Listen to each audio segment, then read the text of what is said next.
Ayahuasca is a broad term to describe South American ceremonial brews that contain powerful psychedelics.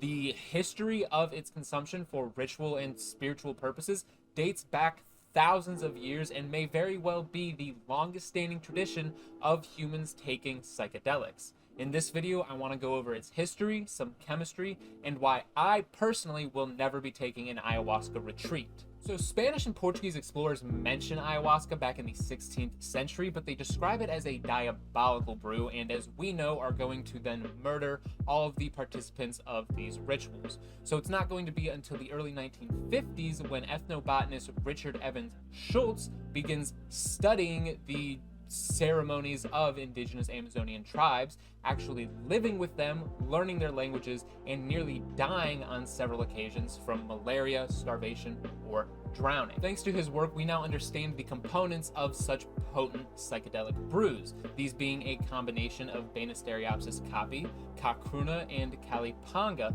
which contain within them N,N-dimethyltryptamine, or DMT, and MAOI. Now, these are just a few examples of ingredients for an ayahuasca brew. Like I said at the beginning, ayahuasca is a very broad term, and there are many ingredients that can go into creating this psychedelic potion.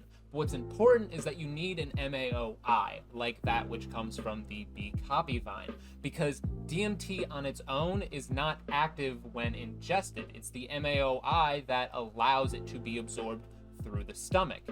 And I want to stop here for just 1 second and note something, that bee caapi is often referred to on its own as ayahuasca, which is not the case at all. There are other plants that have MAOIs in them that can be used to allow DMT to be active.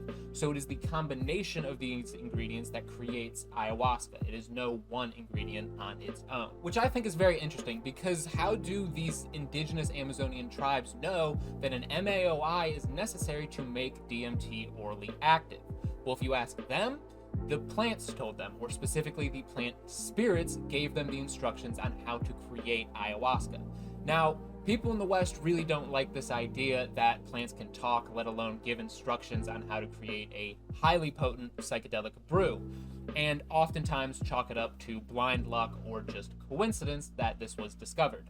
But I think that's kind of rude to just completely dismiss the reasoning given to you by the peoples who have been consuming this potion for far longer than we have known about it.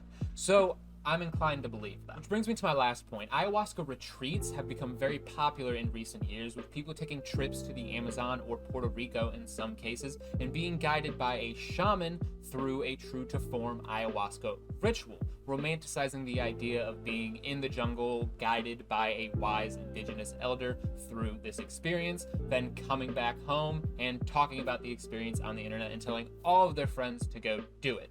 Now, don't get me wrong, these people are definitely taking DMT and are having profound experiences, which is great. The more people taking psychedelics, the better. But these plants and compounds are accessible to us very easily, and the ritual belongs to the indigenous peoples of the Amazon, to their culture and to their history, not ours. Personally, I intend to take DMT, and I am very particular about it. The when and the where of the experience are important to me, and despite the fact that the opportunity has presented itself a number of times, I will continue to wait until I feel confident and the timing feels appropriate. These compounds are not to be toyed with, and I feel like their popularity can kind of get away from us and create a sense of fear of missing out, if you will.